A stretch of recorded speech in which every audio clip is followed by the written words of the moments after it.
My speech tonight is going to be about why we exist. I was once asked if I would be terrified to lose something that I own and that without which I wouldn't be able to live. I remained silent for a few moments, wondering if I was really expected to give my answer, or perhaps the answer expected of any mortal human being. I finally chose the response that best reflected my inner self. Quote, I will be terrified to lose the capacity to think, unquote. Why do we exist? That's the philosophical question that I've chosen to discuss with you tonight. Why do we exist? Why do you exist? Why does he or she exist? To the distracted man, this question may seem subjective. To the average man, it may seem too complex. But for the French philosopher Jean-Paul Sartre, quote, our existence comes before our essence, unquote. That means that first we exist, come into this world, and it's later on that we are defined. To be defined later on is in fact the most important aspect of our life. Because it's in this part, the essence of our existence, that becomes our investment in eternity. And this investment, that is our present existence, is characterized by our actions, our principles, our beliefs, our feelings regarding those who surround us. Why do we exist? Why do you exist? Why does he or she exist?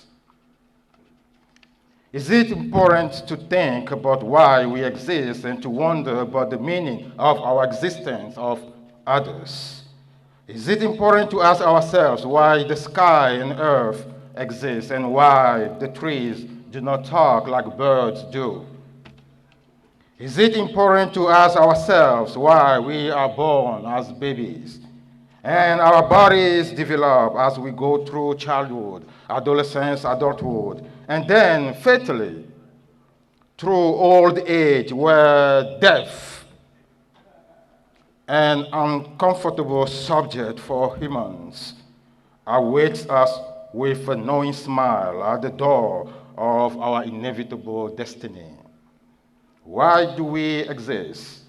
Why do you exist? Why does he or she exist? To understand the breadth of this question regarding why we exist, it's necessary, in my humble opinion, to develop what we call, in the academic and or intellectual world, a critical mind. For the French writer Gilles de Goncourt, quote, a critical mind is the aristocracy of intelligence, unquote. At school, we learn in a simplistic way that a critical mind permits the person to question and attentively examine a piece of information before insisting on its validity. For me, a critical mind is the manifestation of our inner self's maturity and of our profound human honesty. A critical mind, if I may expand on my definition, would thus be an essential tool in our quest to understand the reason of our existence. 10 years ago, I worked at a Target store in Maryland, where my job responsibilities included stocking the shelves with merchandise. During this time, various employees will ask me questions such as, are there cars in the country where you come from? What language do they speak in Africa? Do you eat cooked or raw food? And so on. At first, I admit that I was shocked and disappointed by these sorts of questions. But later on, I understood that the media is in part responsible for creating stereotypes that unfortunately become real hindrances to our understanding of why we exist. However, this danger to our understanding of the meaning of our existence does not only threaten people such as those with whom I worked at that Target store. It also threatens certain intellectuals like ourselves. In a world in which globalization is one of the most crucial topics in our curriculum, when, for example, we visit a developing country and we bring back from our trip only images of starving children, of villages without a supermarket, of women with buckets on their head, of streets without electricity, we contribute to a certain degree to a false understanding of the existence of the other.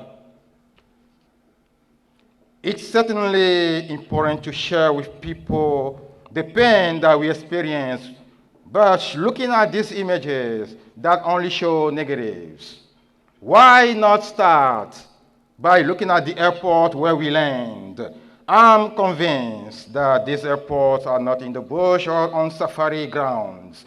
Why not start to take pictures of the five-star hotels where we spend our first exotic weekend? I'm convinced that there are no starving children in these hotels. Why not capture a photo of the streets with skyscrapers in Lagos, in Abuja, in Nairobi, in Dhaka, in Abidjan, in Luanda, in Accra, in Harare, in Addis Ababa, in many more cities? These are the streets that lead to the many villages that represent only partially the reality of these less fortunate countries. Why not emphasize the fact that since 2014, Oprah Winfrey is no longer the richest black woman in the world, and that this honorific title is now held by a Nigerian businesswoman named Fularonchi Alakija? Can we maybe, just maybe, applaud the fact that in Africa there are currently 3 female presidents? Yes, I said 3. While there has never been one in the most powerful democratic country in the world.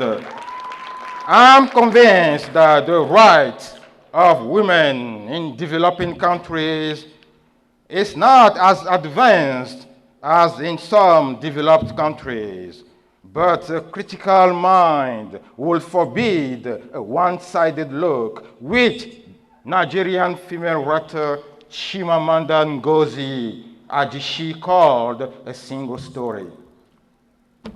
Martin Luther King once said, quote, "The function of education is to teach one to think intensively and to think critically. Intelligence plus character, that is the goal of true education," unquote. 15 years ago, I was around your age. I'm referring to the students, not to my colleagues. I was around your age. But I was not preoccupied by your generation kind of problems because I spent the majority of my time running from the police, if not ending up in prison. I was confined at times because I refused to accept that my freedom of expression and the freedoms of the voiceless, who were the 12,000 students in my university that I attended, will not be violently squashed by the dictator then in power in my country.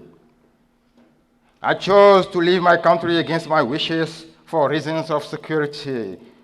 But does that mean that I must tell you that there are only dictatorships in Africa?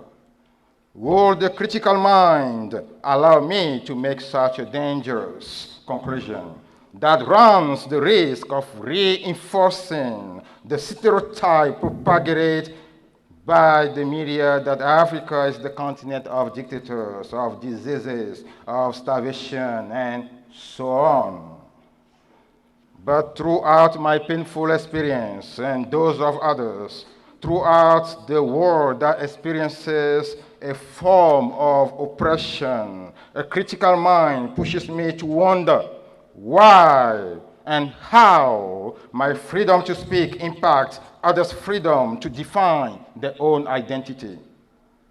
And if our individual freedom can influence not only our destiny, but the destiny of others, how can we thus know why we exist without being invested in wondering why others exist? How can we read Heart of Darkness, published in 1899 by Joseph Conrad, that describes to the world a biased caricature of the typical African, without reading, in contrast, the deconstruction work taken up by Chinua Achebe that redefines the African according to his own African perspective? How can we walk in the streets of Paris against the unacceptable assassination of the Charlie Hebdo journalist, proclaim, "I am Charlie," mourn the loss of the 12 innocent lives savagely taken away by radicals in France, without also mourning the loss of 2,000 lives savagely taken away during the same period by similar radicals in northern Nigeria? Should we just perhaps also revisit the way we express our freedom of expression when we use that freedom to mock people that do not look like us, or to mock religions in which we do not believe? Suppose one day that I have a student that is not so brilliant in my class. But rest assured, we don't have those kind of students at Geneseo. So suppose that I have such a student and that I allow myself each day to tell that student that he is not worth anything. Would I be considered a good role model for the new generation, or should I be considered a moral predator? Technically, freedom of expression allows me to express my reality.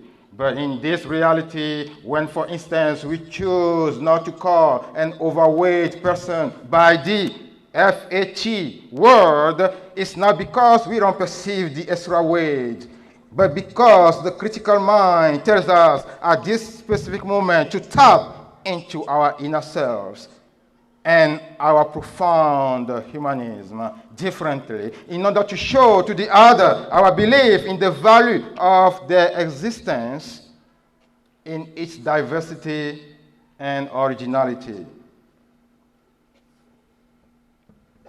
Nelson Mandela has said, quote, "A good head and a good heart are always a formidable combination," unquote.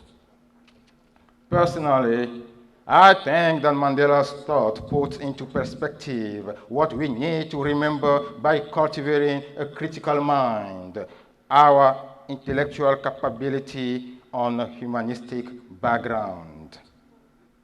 In the end, the real question that we should ask ourselves each day, every single day, is no longer why do we exist, or even why do you exist, or why does he or she exist, but rather, simply put, why do I exist? Thank you.